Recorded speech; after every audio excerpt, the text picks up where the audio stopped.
Hey everyone. Today I want to talk to you about fulfillment in chess and why fulfillment as a virtue, as opposed to more superficial virtues such as fun or pleasure or satisfaction, I think should be strived for, and how you can strive for it, what constitutes it, and how I find fulfillment in chess. The first distinction I want to make is fulfillment, in my opinion, doesn't come from the result of a game. It doesn't come after the game. It doesn't come from winning or increases in your rating. Otherwise, once people got a certain rating, they would stop. But nobody ever stops, let's be honest. I don't think it ever leaves you. But I think it's for a different reason than most people think. I think most people think when they win a game, that's the positive reinforcement that critically keeps them coming back to the game, which, in my opinion, isn't true. I think winning alone isn't enough. It's important because of the process of winning. And I think it's elements of the process of winning which give the key ingredients to sort of the dopamine hits at various moments during a game, which keep people coming back. And that's what I want to talk a little bit about. So the first moment during a game, which I think provides fulfillment, could be just simply recognizing a tactic, like a fork. Like you can play knight takes c2, forking the king and rook in the corner. And just that element of recognizing that there's a fork in the position, whether or not it appears on the board, I think is just extremely fulfilling in a deep and lasting sense. I think this is an example of an event that happens at the board, which makes use of the knowledge that you already carry, the patterns that you've already learned and been equipped with, such that you can apply it in a game. And it's this application that I think is very fulfilling.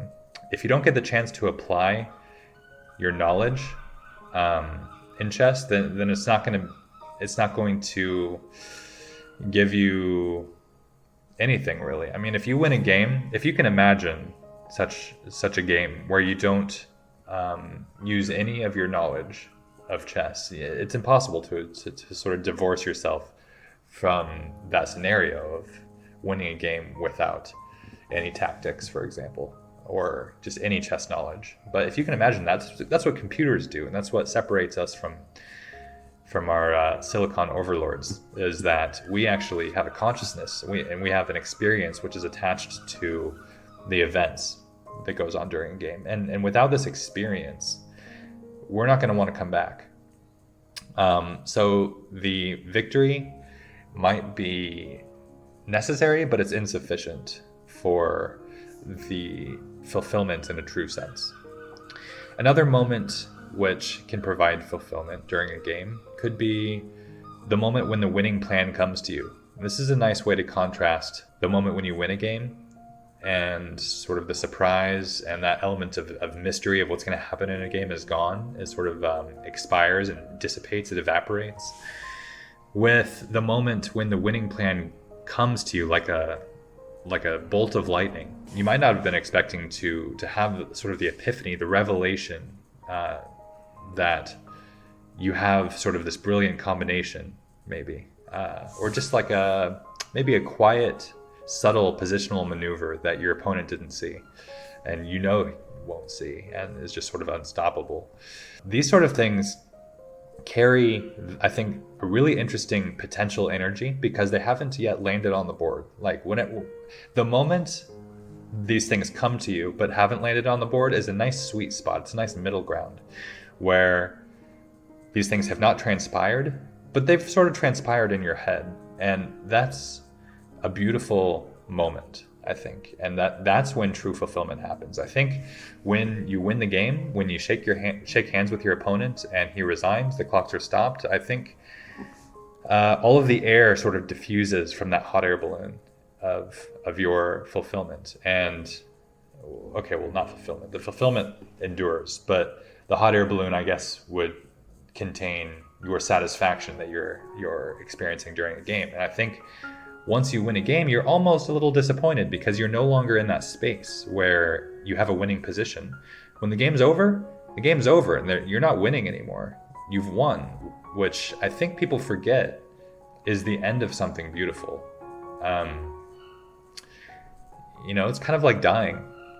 I mean, this is sort of controversial and philosophical, but it's a philosophical topic we're talking about. For you, at least, there's nothing to be felt afterwards. And I think it's the same thing with chess. Like, once you win or lose, you move on, ideally, and you should be sort of objective about the next games if you have any more to go. And your feelings about the previous one can be happy memories, but I think the happiest memories are those that you felt during the game, during those moments when you had a winning position, when you had the ideas. I think that very initial moment, the spark of having the right ideas, is super understated and important. It's necessary for the fulfillment that keeps people coming back to the game. Otherwise, without that experience, we would just be robots. Anyway, even just the moment you decide to play a move you deem well justified for any reason is sort of a basic example of an application of your chess knowledge to date. It's like, okay, you've made a decision about something in front of you that is about to transpire. It's like there's an epic drum roll towards you reaching for the move, and then when you play it, and I want to emphasize that in all of these high fulfillment, dopamine-inducing events, ideas arrive like welcomed visitors in your consciousness, sort of mysteriously. You don't really know the source of these ideas. You might know that there's some causal reasons that certain ideas have come to you, like you've seen these patterns before, you've trained your tactics, like you know that you should play c6 to go into a Carlsbad structure and the Queen's Gambit declined, for example. You know that you need to do a minority attack because you've been taught this stuff before. So you can sort of easily track decisions like this, but ultimately, I think on a fundamental level, we don't really know why sort of more abstract ideas come to us, more creative ideas. These are the ones that I think provide higher levels of fulfillment. When it's not so obvious, the source of these ideas. I mean, when you're rattling off prep in the opening, for example, it's not quite as fulfilling to, I would argue. I know it's supposed to be a really good feeling. I'm not quite advanced enough to have rattled off 20 moves of opening prep and just coasted to victory without having to play any actual chess. And I know people say it's a good feeling, but I don't think it's actually fulfilling. I think it's just one of those superficial, happy feelings that some work that you did with your coach or whatever paid off. Also notice how each of these moments listed, like the moment you spot a tactic, the moment the winning plan comes to you, the moment you decide to play a move, all of these moments are internal. They're internal events before the physical events. And I think it's important to recognize that fulfillment comes internally, mentally, sort of non-physically. And the moments a move is played, for instance, is just sort of secondary. And the element of surprise, the epiphany, the revelation you have that comes with being the author, I think, of your thoughts, but having them just come to you, I think that element of surprise is just vital for fulfillment. And unknowing is another good word. Like, it's another reason I don't think fulfillment comes after the game. I mean, you have complete knowledge, like, of the game and sort of its destiny, its fate. But during a game, there's still like an element of unknown. Like, you're still, even though you have a brilliant idea, there's still tension. There's still unknowing. And yeah, I think this is why it's impossible for chess playing computers, I mean, as far as we know, as far as our best scientific theories, to experience fulfillment without consciousness. I mean, it will just crush its opponent, playing instantly on every move. Yeah, it doesn't have those feelings that come with playing a move. Anyway, everyone likes to win. in an age of individualism, it's in our culture, our incentives, and there are concrete, positive, consequences to, landing that job that you've worked so hard for in uni, and there are, concrete financial benefits to such a victory. But in something like chess, only does it become apparent upon close introspection that the height of fulfillment during a game doesn't take place at the moment of victory, but at various moments during the game when it's yet undecided. And now I want to briefly talk about why I think most people who take up chess end up quitting very quickly. And if they don't quit very quickly, I think they have a very high chance of continuing to play for their entire lives to some capacity. The reason most people who play the game end up quitting so soon is because not of a series of one or more losses, going back to that, results, the fact that results doesn't really constitute the fulfillment that can keep people coming back to chess. I think people are mistaken when they think they can't win in chess, so that's the only reason that they're quitting. I think they're quitting because they haven't given themselves enough time to equip themselves or be equipped with the necessary knowledge of the game, the tools necessary to appreciate it in a fundamental way, which can provide the opportunity for these events of fulfillment.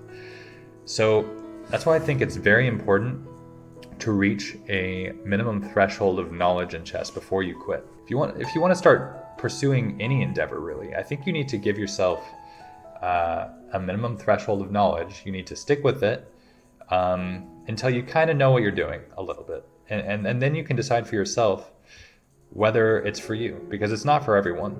But I think once this minimum threshold is reached, there's little external effort that is generally needed to keep someone engaged, and sort of a snowball effect kicks in where those basic tools are enough to equip you or whoever it is with the basic means to learn and understand more and more, providing the potential to experience progressively deeper satisfaction and an experience of the aesthetics that are possible in chess, and the fulfillment, like I've been discussing. And I think chess is victim to the same mindset and the same bias that people have, where it's like a high-minded pursuit or difficult, like with music or art or math or science, or like really the most valuable things worth doing in life that are difficult at the start. And, they might be very, very difficult, if not impossible to master. They have infinite complexity, like all these things. Practically infinite complexity, but that's why they're so fulfilling. There's, often the most difficult things in life are the most worthwhile. And that's why people are hesitant to take these things up. Chess, art, music, math, science, literature. These are the ones that come to mind. But so I've been writing about this a little bit. It's a nice opportunity to combine my passions of philosophy and chess. It's restructured the way I think about incentives and my goals, what I want to get out of chess and how. And I hope it's done something similar for you. If you agree or disagree with anything I've said, I'd love to hear from you in the comment section. Hope you enjoyed, and I'll see you next time.